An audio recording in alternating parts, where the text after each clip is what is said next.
Hello tout le monde, je vous retrouve aujourd'hui dans un décor un peu différent, tout simplement parce que j'ai déménagé et que pour l'instant j'ai pas encore eu le temps de faire mon autre décor, je sais pas, je le ferai peut-être plus tard. Donc voilà, petit changement, ça pourra peut-être évoluer par la suite, on verra. Pour l'instant vous aurez ce décor, j'espère que ça vous plaît. J'ai essayé de faire un truc un petit peu joli là avec la plante là, plus de toute façon je vous montrerai mon décor et je vous ferai un room tour de mon nouvel appartement d'ici un mois à peu près, je pense, le temps que tout soit fini. Bref, c'est pas le sujet de la vidéo, en tout cas pas pour le moment. Aujourd'hui on va rester dans l'actualité du moment, puisque au moment où je sors cette vidéo, nous sommes normalement le 12 février il me semble, si j'ai bien tenu mon planning. Et le 12 février 2021 c'est le nouvel an lunaire, ou communément appelé en France le nouvel an chinois, qui n'est d'ailleurs pas vraiment un nouvel an chinois puisque la majeure partie des pays asiatiques fêtent ce nouvel an lunaire, dont la Corée du Sud, et c'est justement de ça dont on va parler aujourd'hui.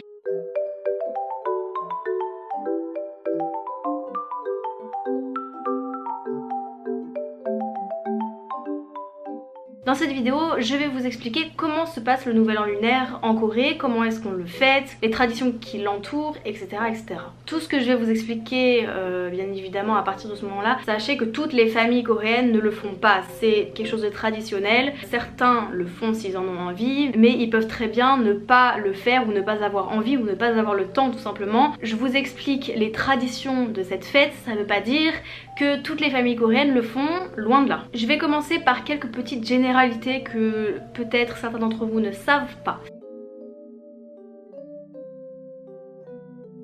Alors déjà, tout d'abord, en Corée, le nouvel an lunaire s'appelle Seollal. Je pense que vous savez, mais le nouvel an lunaire n'a pas une date fixe, c'est une date variable qui en général est entre fin janvier et fin février. Voilà. En Corée, c'est une fête qui célèbre, on va dire, le culte des ancêtres. Voilà, c'est vraiment, en gros, on remercie d'être en vie. Voilà, ça passe vraiment par tout ce côté, on va dire, un peu mystique, un peu de la vie des ancêtres, de la famille, etc., etc. Seollal, c'est une des fêtes principales en Corée, avec l'autre fête très importante qui est Chuseok. C'est une célébration qui se passe sur 3 jours, donc on a la veille, le jour du nouvel an et le lendemain. Donc voilà, maintenant que vous savez à peu près les généralités, je vais vous présenter un peu plus le côté traditionnel. Donc qu'est-ce qu'on fait à Seollal, comment on s'habille, qu'est-ce qu'on mange. À Seollal, il y a tout d'abord déjà un petit rituel entre guillemets qui est assez important et que la plupart des familles font. Comme je vous l'ai dit plus tôt, Seollal c'est une fête pour le culte des ancêtres, c'est une fête familiale, c'est une fête où on va remercier nos aînés. Et donc pour montrer ce geste de remerciement envers les aînés, les jeunes s'inclinent devant les aînés en signe de respect. Et cette pratique, on appelle ça le Jeol en Corée. En réponse à ce Jeol, les aînés vont dire les souhaits de bonheur, on va dire, pour la famille et donner de l'argent aux jeunes. C'est la fameuse petite pochette d'argent. Tous les jeunes ont un petit peu d'argent de poche à ce moment-là, de par leurs grands-parents, leurs parents, etc. Alors après tout ce petit rituel assez vite qui se passe à la maison, il y a une autre chose assez importante qui se fait très souvent à Seollal, c'est, vu que, je vais le répéter encore une fois, mais Seollal c'est une fête pour célébrer les ancêtres, la famille se rend tout simplement au cimetière sur les tombes de la famille, de leurs ancêtres, pour se recueillir. C'est un peu, on va dire, l'équivalent de la Toussaint je crois en France, mais en un peu moins triste on va dire. Maintenant que je vous ai expliqué un petit peu tout le petit rituel que la plupart des familles font, on va passer au truc un petit peu plus amusant et on va commencer par les tenues. Pour Seollal, les Coréens s'habillent avec une tenue qui s'appelle le Seolbim, qui signifie la tenue du renouveau, on va dire la tenue du nouvel an. C'est la première tenue que vous allez mettre pour la nouvelle année. Bien évidemment cette tenue c'est un hanbok, donc l'habit traditionnel coréen. Qui dit tradition dit forcément habit traditionnel qui va avec. C'était un peu le passage obligé. Et d'ailleurs en parlant de tradition, à Seollal les gens font beaucoup aussi de jeux traditionnels. Alors je vais quand même faire une petite parenthèse parce qu'il faut savoir qu'aujourd'hui les tendances ont beaucoup évolué de par la société qui a beaucoup changé. Donc aujourd'hui il y a beaucoup de personnes qui pour Seollal en profitent pour partir en vacances ou pour juste voir leur famille et faire un petit repas, aller au restaurant, ce genre de choses un petit peu plus actuelles. Mais il y a certains jeux qui sont très connus et que les Coréens adorent jouer tout simplement à Seollal. Je vais vous en présenter 7 assez vite fait, mais sachez qu'il y en a une liste Le premier, et je pense que c'est le jeu le plus connu, c'est un jeu qui s'appelle le Yoot, en coréen le Yunnori. C'est un jeu de plateau un peu équivalent on va dire au petits chevaux. Le but c'est de faire arriver tous ces pions à l'arrivée en premier. Pour cela on n'utilise pas des dés, un peu comme les jeux de plateau habituels, mais des bâtonnets que vous lancez et en fonction de comment ils retombent, bah tout simplement vous avancez du nombre de cases qui est inscrit sur les bâtonnets. C'est un jeu hyper amusant, j'ai déjà joué avec mon copain et je sais pas si c'est la chance du débutant mais j'étais assez douée.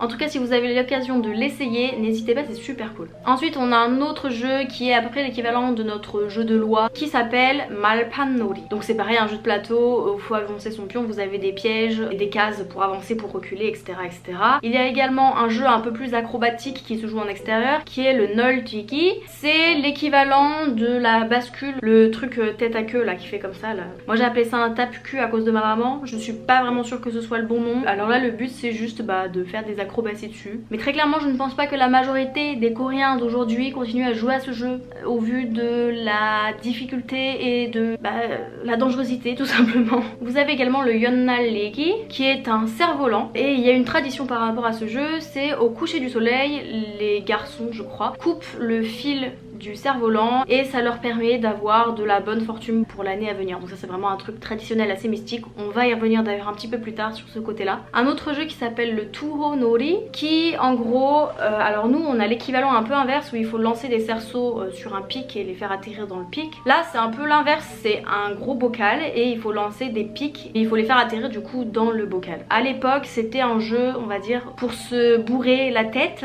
sans être vulgaire, puisque les perdants en fait à chaque fois buvaient.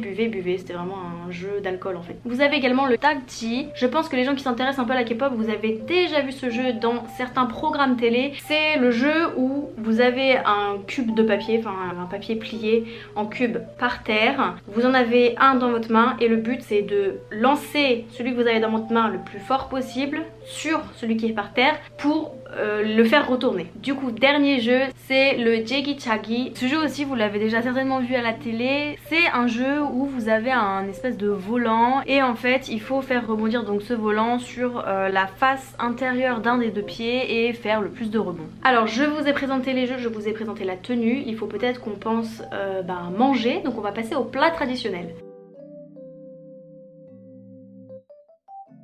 Je vais d'abord commencer par vous donner deux petits mots de vocabulaire. Pour Seollal, les plats qui sont servis s'appellent les sechan et l'alcool qui est servi s'appelle le seju. Petit mot de vocabulaire, vous n'êtes pas obligé de les retenir mais juste j'avais envie de vous les glisser comme ça. Des plats traditionnels que l'on mange à Seollal, il y en a vraiment des quantités. Les plus connus sont le seokgoki, le tteokgalbi et surtout le tteokguk. D'ailleurs en Corée, manger du tteokguk à Seollal, ça a une signification assez profonde puisque ça veut dire qu'en fait vous allez pouvoir vivre une année de plus en fait. Je suis pas sûre que manger une soupe à base de tteok ça vous permet vraiment de vivre une année de plus sans souffrance et sans malheur. Mais bon écoutez, comme on dit qui ne tente rien à rien. Dans tous les cas, passons les plaisanteries, c'est un plat qui est genre super bon. Donc si vous avez l'occasion d'en manger, allez-y. Recommandé à 110% par le chef Charline. Je vais finir cette parenthèse de nourriture avec une boisson qui est très appréciée à Seollal qui est le chiké. Bref, je vais passer à la partie de la vidéo la plus compliquée à expliquer parce que je suis une personne assez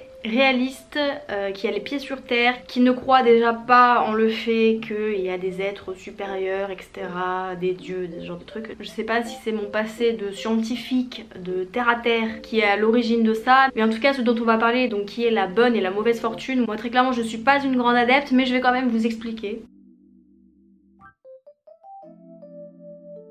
Pour ceux qui sont un peu dans le même cas que moi, restez quand même, c'est assez intéressant, c'est assez anecdotique on va dire certaines de leurs pratiques. Ceux qui sont un peu sceptiques, pour votre culture personnelle du coup vous pouvez quand même rester, ça va être intéressant, vous inquiétez pas. Donc comme je viens de le dire il y a quelques secondes, à Seollal il y a une pratique assez courante qui est le tirage de la bonne fortune. C'est le moment où vous allez savoir si pour l'année il va y avoir de la merde dans votre vie ou pas du tout. Et pour faire ce tirage de bonne fortune ou de mauvaise fortune, il y a un nombre, mais vous ne pouvez même pas imaginer, un nombre incalculable de pratiques. J'ai trouvé en me renseignant un petit peu celles qui sont le plus connues, donc c'est celles que je vais vous présenter aujourd'hui. Et on va commencer par une pratique qui s'appelle le Bokjori, qui en fait consiste au nouvel nouvel an à acheter des plats en bambou tressé et de les accrocher au mur. Les marchands pendant la nuit font le tour des villages et ramassent ces plats en bambou pour ensuite les vendre. Le fait que vous fassiez gagner de l'argent à des marchands, ça vous permet, on va dire, de gagner de la bonne fortune par le biais de la nourriture quoi. Faut aller chercher quand même assez haut la signification.